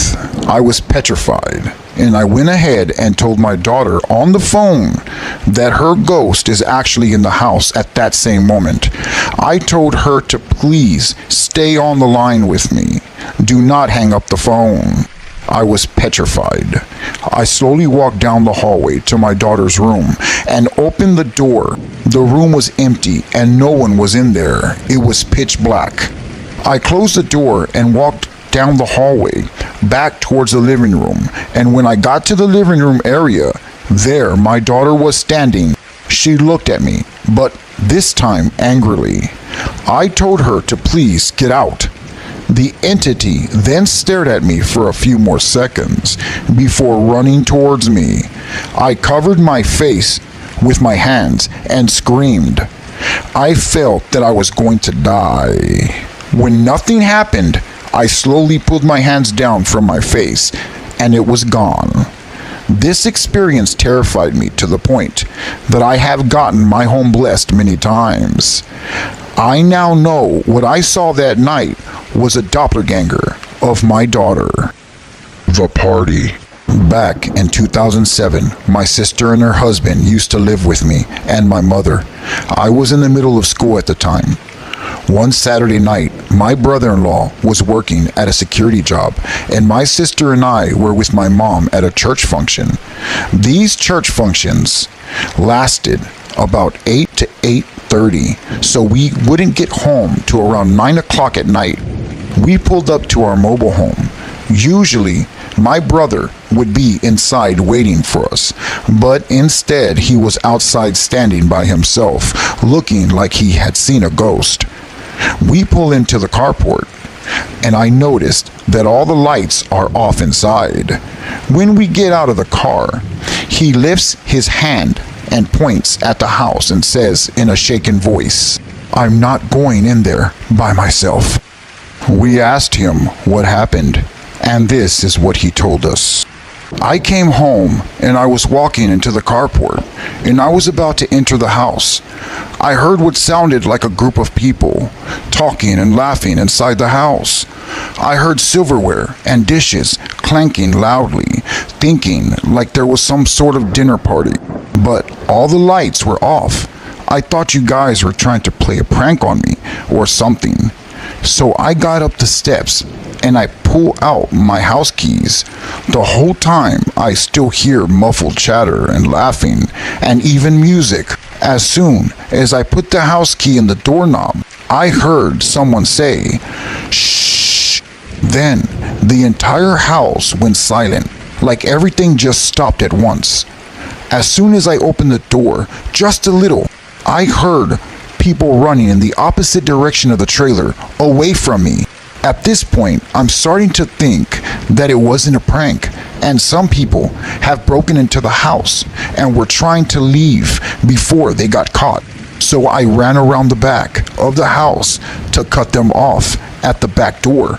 But once I got there, everything was quiet. I thought maybe whoever was inside didn't run out because they knew I was going to go on the other side. So I sprinted back to the front door, opened it, and ran inside. It was quiet and pitch black. I turned on all the lights and cleared the entire house looking for anyone. Not one thing was out of place. Nothing to indicate at all that anyone was there. That's when I ran outside and waited for you guys to get here. My brother-in-law was never the same after that day. This story happened in the Philippines in October of 2002 on Halloween night. This was when I was still a junior in high school. My friends and I stuck around school late one night after our annual Halloween party. We had gotten out my friend's Ouija board. It wasn't the brightest idea, but we were looking for a thrill. We found a nice spot under a tree and proceeded to set up the game. There were 5 of us. We were all expecting some kind of paranormal contact. Rumor was our school was haunted. It said that on Halloween night, the spirits come out to play, and we wanted to get scared that night. We were really excited because it was the first time any of us saw a Ouija board. Our school was located in an old Spanish mission house, built in the 1800s when the Spaniards still occupied the Philippines. We were in a section of the school that no one ever went to. We sat down in the middle of an open space with only a small light bulb illuminating the surroundings. My friend, who had brought the Ouija board, proceeded to place it in the middle of the circle. It was a glow-in-the-dark version, which gave us the ability to see what was written in the dark. Not knowing exactly what to do, and going only by what we saw in the movies, we all placed our index fingers on top of the planchette, and we looked at each other and said, "What's next?" We decided to just throw out questions. "Is anyone there?" I called out from the darkness. Nothing happened. One of my friends who was there asked, "If there are any spirits here, please make yourself known." Still, nothing moved. We clearly had no idea what we were doing. One of the boys jerked the planchette, and the girl screamed, breaking the silence. Then we all laughed at how ridiculous this all was. After a bit of joking around, we decided to give it another go. We all placed our index fingers back on the planchette. Once more, we asked, "Is anyone there? We'd like to make contact." We were just about to give up when the wind started to pick up, and the darkness around us seemed to move in. I felt scared for some reason. I didn't know why. We asked again, "Is anyone there?" I remember the dead leaves beginning to swirl around us with the wind. One of the girls said that she was scared and that her mom told her not to play with forces that we do not understand. Despite being terrified, we continued to ask questions like, "Are you a ghost or are you a demon?" But still, nothing happened.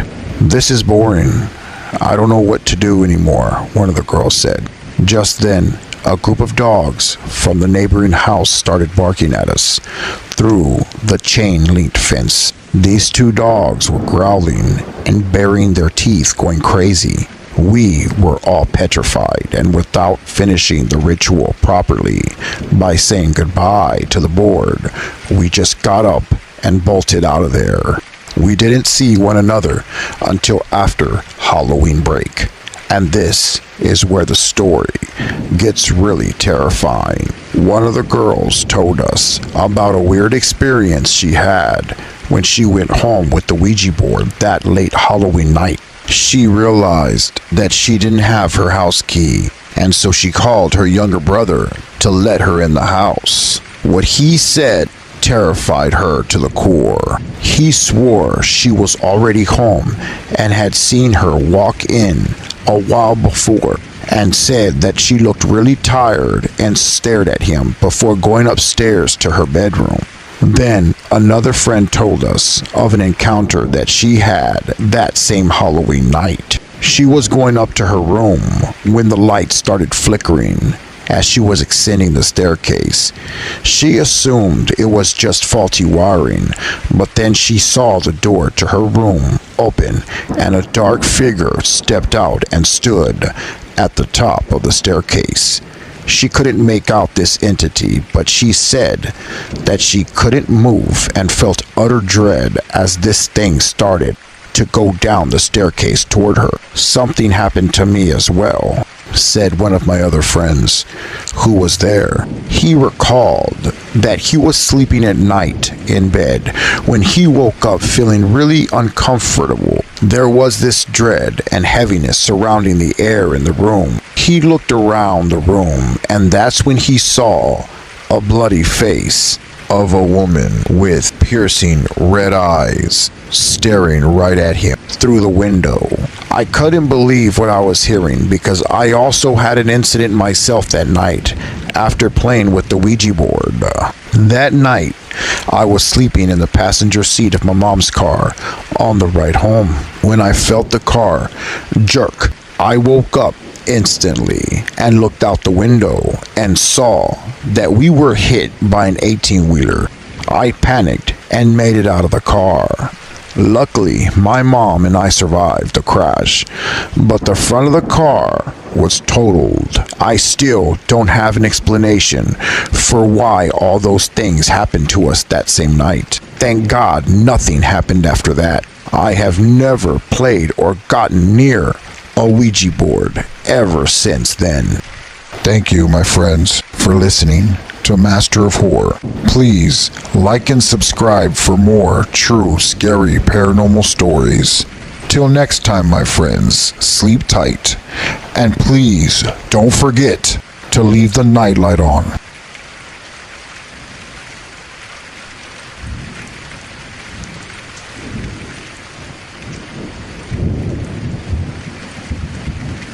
The Deerhead. We went on a camping trip and brought something back with us. About 8 or 9 years ago, me and some friends were on a camping trip. We encountered something weird in the woods that seemed to follow us home. This story is 100% true. At the time, me and my friends went camping in some private land in western Nebraska on some flat foothills around the Rockies. Late one night, when it was getting dark, we were playing airsoft on top of a plateau, a sort of zombie survival game mode that we made up. Survivors would hide. There's only certain people to shoot. The zombies searched for people to shoot. If you got shot by a zombie, then you became a zombie. The last man standing wins. Me and one friend were hiding in some tall grass near the edge of a roughly 60-foot dirt wall that was to our backs, so no one can sneak up on us. At one point, we spot a strange orb of light hovering around the area for a few seconds with fast speed. It zoomed through the sky and disappeared. We have the footage on our phones, and I made sure not to delete it. Right after we heard movement in the grass behind us, we turned around and the grass was indented as if something was there. Like I said earlier, there's a wall behind us. It's impossible for someone to sneak up on us. And if it was an animal, we would have heard it. We kind of just blew it off. Sometimes weird stuff just happens in the middle of the woods at night.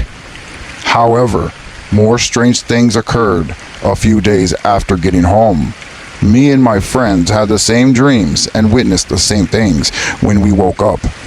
In my dream, I was in the woods, scared and running from something that was chasing me.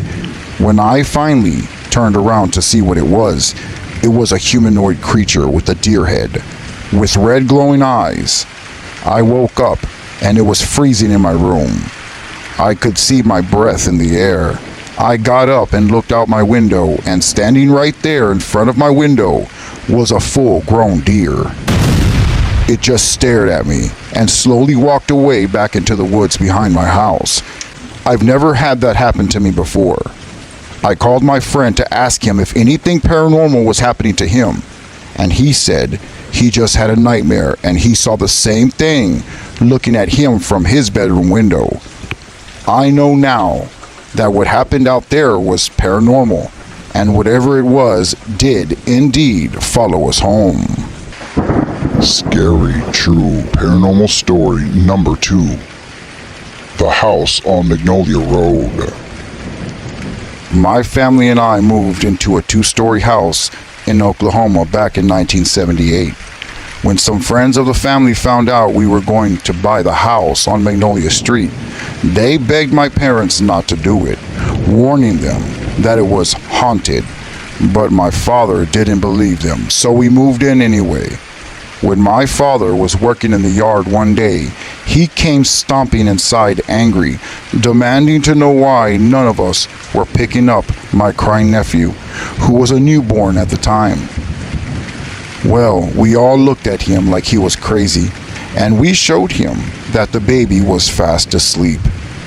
Dumbfounded, he returned to the yard, but he told us later that day that he continued to hear the baby crying in the house. As soon as he got outside, even my nephew was asleep or not home at all, my dad would always hear the baby crying. On another occasion, my dad was in the kitchen drinking coffee at the table. He looked up and saw a woman with long black hair watching him from the stairway. He knew something wasn't right. He called my mom over and she saw it too, right before the woman vanished into thin air. The kitchen was the most haunted room in the house. Another time, my mom and sister were eating at the table, and the dish rack full of dishes lifted itself up off the counter, hung in midair, and crashed to the floor, breaking everything in it. Mom said maybe the ghost didn't like dishes cluttering up the counter space. Once my mom got up in the middle of the night to use the bathroom. To get there from her bedroom, you had to walk through the kitchen. When she did, she saw a woman standing at the kitchen sink. My mom just ignored it, hoping the entity would leave her alone. So my mom kept her head down and continued walking to the bathroom. When she made it to the bathroom door and put her hand on the knob, she felt a hand on her shoulder. She looked at it, and it was a black hand with long nails. She then heard a woman's voice say, "Hello there." When Mom turned around, the woman disappeared right before her eyes. Only a couple of days later, my sister said she felt someone sleeping in her bed next to her. At first she thought it was one of our younger siblings crawling into bed with her, but one night something pulled the blankets off of her, and when she reached down to pull them back, she realized she was alone in the room, but she could still see an imprint in the mattress as if someone were sitting on the bed next to her. She was petrified. She closed her eyes and prayed. When she opened her eyes, the imprint was gone. Almost every night around 3 in the morning, my mom would hear a toddler falling down the stairs, hitting the kitchen floor, and crying. She would go see what happened, and nothing was there. One time, my mom was watching TV, and she saw a cowboy standing at the back door staring at her. When she got up to see who it was, it disappeared. My parents called in a priest who blessed the house, and the paranormal occurrences would temporarily stop, but soon after would pick up all over again. The hauntings proved too much for my family, and we had to move. The house was demolished in 1988. Inside the walls, they found an 8-inch thick binder full of documents and deeds about the house and the land dating back to the 1700s.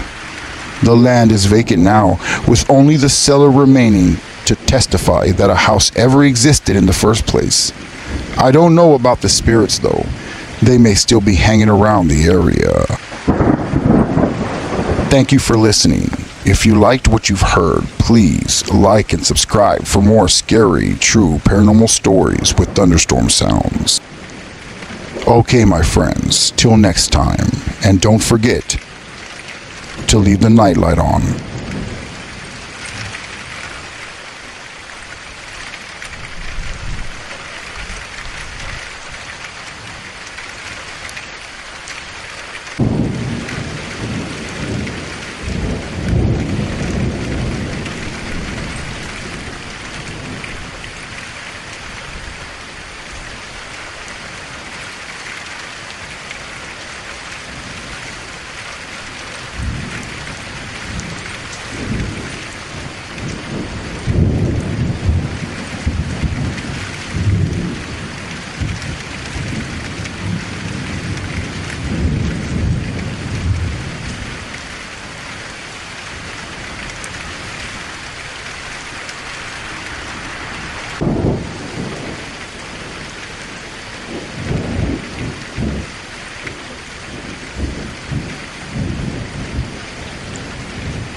I once took a road trip from New Hampshire to Florida. I had to stop at a hotel to sleep overnight when I was about halfway there. It was an old vintage-looking hotel that rested off the highway on a quiet road. There were 2 cars in the parking lot, so there were definitely not a lot of guests. The lady at the front desk was very robotic with her words. The lobby was full of tacky chairs and tables you'd expect to find on the curve. The wallpapers were all outdated and very old-looking. It didn't matter because I wasn't staying there for the luxury, just for the night because I was extremely sleepy. It was really late when I checked in, around 2 in the morning or so. When I got in the room, all I did was take out my toothbrush and brush my teeth before jumping into the hotel bed. I turned off the lamp next to the bed, tried to go to sleep not looking forward to the long day of driving I had ahead of me. Right when I was about to fall asleep, there was a knock at the door. I looked at the bedside clock to see what time it was. It was exactly 3 in the morning. I went to the door and looked through the peephole. Apparently, the peephole didn't work because I couldn't see out into the hallway. It was pitch black. I looked down at the crack under the door, but didn't see any outlines of feet blocking the light. So I opened the door just a little bit to peek into the hallway. I didn't see anyone standing in front of the door. I opened it fully and then peeked down both sides of the hallway.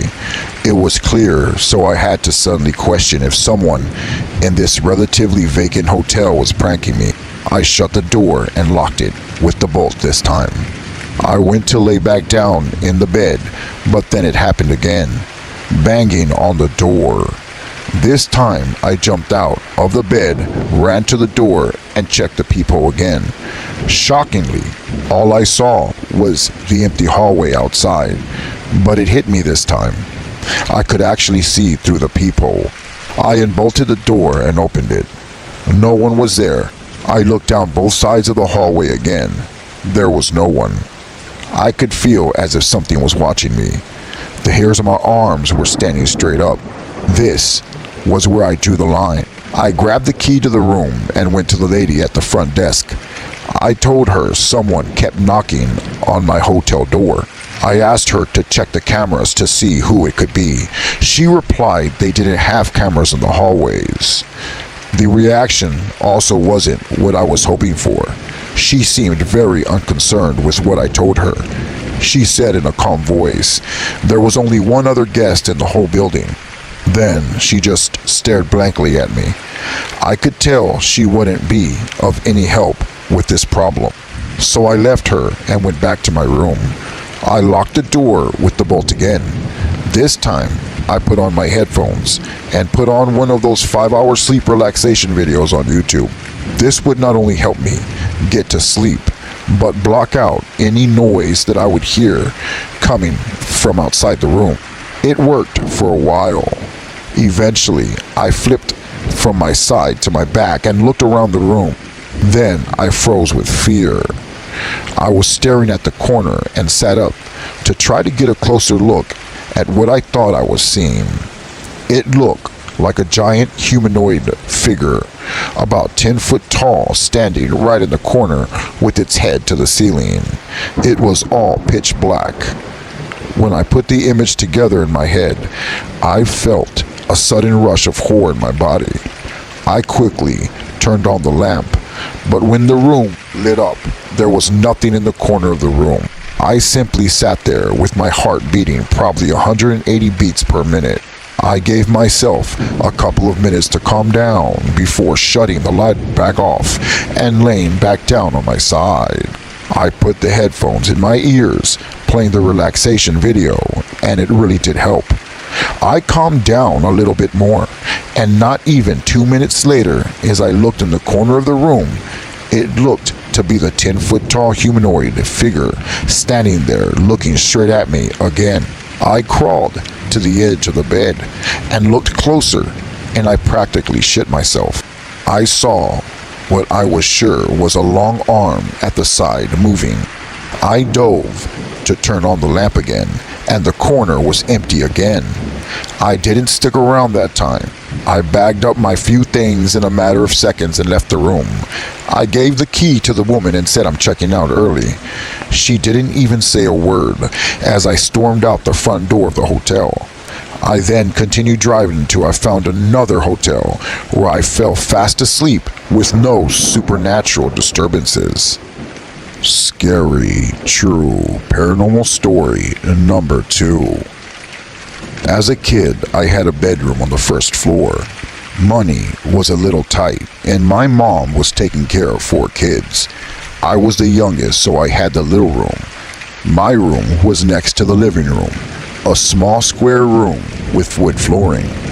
There were 2 big vents in the floor in this room and 2 opposite corners. My bed took up half of the room. Like I said, it was very small. I was 13 years old doing my homework on my bed since I didn't have a desk in my room. When I heard a child's laughter, I freaked out. I went outside my room to look around the living room and kitchen for any of my siblings that must have been playing around. Everyone was upstairs asleep. I definitely heard that laughter. There's no way I could have imagined it. I continued my homework, but with one ear listening for any other suspicious sounds. Eventually, enough time passed that I was able to move past it. In fact, it seems it was just about when I was able to get over it, I heard it again. Kids giggling. It was louder, and this time it went on longer. It wasn't coming from outside my room.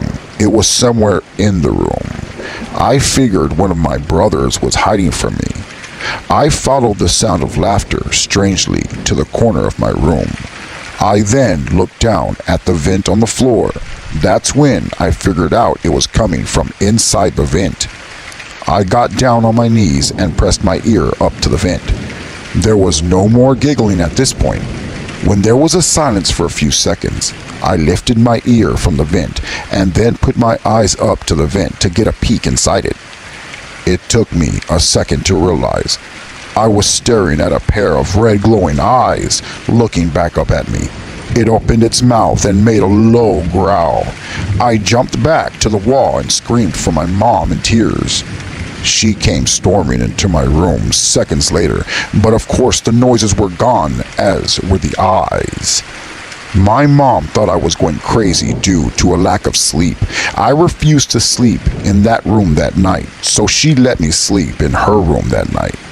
This went on for a couple of weeks before she put her foot down and forced me to continue sleeping in my own room. We eventually moved a year later, and nothing paranormal ever happened since then.